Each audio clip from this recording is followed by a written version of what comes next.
ପାରଳାଖେମୁଣ୍ଡି ବାର୍ ଆସୋସିଏସନର ନିର୍ବାଚନ ଅନୁଷ୍ଠିତ। ଗଜପତି ଜିଲ୍ଲା ପାରଳାଖେମୁଣ୍ଡି ବାର୍ ଆସୋସିଏସନ ନିର୍ବାଚନର ଫଳାଫଳ ଘୋଷଣା ହୋଇଛି। ତେବେ ବାର୍ ଆସୋସିଏସନର ସଭାପତି ଭାବେ ରାମକୃଷ୍ଣ ନାୟକ ନିର୍ବାଚିତ ହୋଇଥିବା ବେଳେ ଉପସଭାପତି ଭାବେ ଶିବପ୍ରସାଦ ପାଣିଗ୍ରାହୀ ଏବଂ ସମ୍ପାଦକ ଭାବେ କାଶୀନାଥ ଦାସ ନିର୍ବାଚିତ ହୋଇଛନ୍ତି। ମୁଖ୍ୟ କରି ସଭାପତି, ଉପସଭାପତି ଓ ସମ୍ପାଦକ ପଦବୀ ପାଇଁ ପ୍ରତିଦ୍ୱନ୍ଦିତା ହେଉଥିବା ବେଳେ ଅନ୍ୟାନ୍ୟ ପଦବୀଗୁଡ଼ିକରେ ପ୍ରତିଦ୍ୱନ୍ଦିତା ନଥିବା ଯୋଗୁଁ ନିର୍ଦ୍ୱନ୍ଦ୍ୱରେ ବିଜୟୀ ହୋଇସାରିଛନ୍ତି।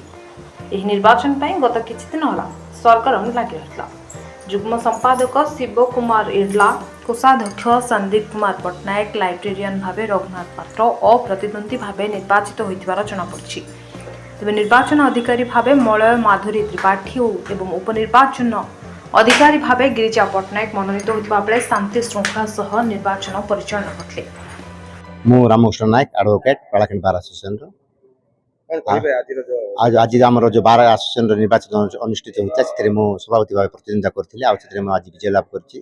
ଆଉ ଆମର ଯେଉଁ ବାର୍ ସଦସ୍ୟମାନେ ମୋତେ ବିପୁଳ ପରିମାଣରେ ଭୋଟ ଦେଇ ନିଯୁକ୍ତ କରାଇଛନ୍ତି, ସେଥିପାଇଁ ତାଙ୍କୁ ମୁଁ ଧନ୍ୟବାଦ ଜ୍ଞାପନ କରିବାକୁ ଚାହୁଁଛି।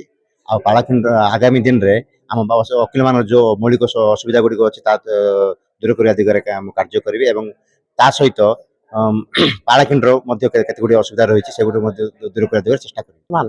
ଆମର ନୂଆ ବାର୍ ରୁମ୍ ତିଆରି ସାରିଛି, ତା ଉନ୍ମୋଚନ କରିବା ଆମର ପ୍ରଥମ ଲକ୍ଷ୍ୟ ରହିବ। ଆଉ କାରଣ ସେଇ ପାରଳାଖେମୁଣ୍ଡି ବାର୍ ତ କ୍ୟାଣ୍ଟିନ୍ ଗୋଟେ ବର୍ତ୍ତମାନ ବନ୍ଦ ହେଇ ରହିଛି, କ୍ୟାଣ୍ଟିନ୍କୁ କେମିତି ଉନ୍ମୋଚନ ସେଟା ପାଇଁ ମଧ୍ୟ ମୁଁ ଦୃଷ୍ଟି ଆକର୍ଷଣ କରିବି। ଆଉ ଆମର କୌଣସି ପ୍ରକାରର କେତେ ଜଜ୍ ନାହାନ୍ତି କି ଇଏ ଟ୍ରାନ୍ସଫର୍ ହେବ, ଏ ମଝିରେ ଯାହା ହେବ ତା ପୂରଣ କରିବି ବୋଲି ମୁଁ ଆଜି ଆପଣମାନଙ୍କର ଇଏରେ ମୁଁ ପ୍ରତିଶ୍ରୁତି ଦେଉଛି। ଆଡଭୋକେଟ୍ ପାରଳାଖେମୁଣ୍ଡି ବାର୍ ତରଫରୁ ଏଥର ମୁଁ ଉପସଭାପତି ନାମରେ ପ୍ରତିଦ୍ୱନ୍ଦିତା କରିଥିଲି, ଜିତିଲି। ମୁଁ ମୋର ଜିତା ନାହିଁ, ଏଇଟା ଆମର ସବୁ ଆଡଭୋକେଟ୍ ଭାଇମାନେ ମୋତେ ଯେଉଁ ସମର୍ଥନ କଲେ ସେଥିରେ ମୁଁ ଜିତିପାରିଲି।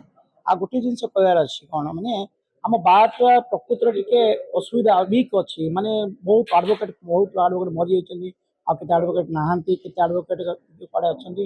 ଏଇଟା ପୁରୁଣା ଜାଗା ବୋଲି ଚଳେ, ପାରଳାଖେମୁଣ୍ଡିରେ ପୁରୁଣା ଜାଗା। ପାରଳାଖେମୁଣ୍ଡିରେ ବହୁତ ଇମ୍ପ୍ରୁଭମେଣ୍ଟ ଦରକାର। ସୋସାଇଟି ଚାହୁଁଛନ୍ତି କେମିତି ବୁଦ୍ଧିଜୀବୀମାନେ ଆଗକୁ ଆସନ୍ତୁ, ବୁଦ୍ଧିଜୀବୀମାନେ ଆଗକୁ ଆସିଲେ ହିଁ ଆଉ ପାରଳାଖେମୁଣ୍ଡିର ସମୟ ଉନ୍ନତି ହେବ। ଆପଣ ଦେଖନ୍ତୁ ଏବେ ପାରଳାଖେମୁଣ୍ଡିରେ ରାସ୍ତାଘାଟ ଦେଖନ୍ତୁ, ରାସ୍ତାଘାଟ ଅବସ୍ଥା କହିଲେ ନ ସରେ। ଏତେ ଅସୁବିଧା ଯେ କହିବେ ନାଳ ନର୍ଦ୍ଦମା ବୁଲୁଛି, କୁକୁର ଗଣ୍ଡେ ବୁଲୁଛନ୍ତି ବାହାରେ, ଆଉ ବିଭିନ୍ନ ପ୍ରକାର ଟ୍ରାଫିକ୍ ଆକ୍ସିଡେଣ୍ଟ ମଧ୍ୟ ହେଉଛି। ଗଜପତିରୁ ବିବେକାନନ୍ଦ ବେହେରାଙ୍କ ରିପୋର୍ଟ, ହିରାଞ୍ଚଳ ଲାଇଭ୍।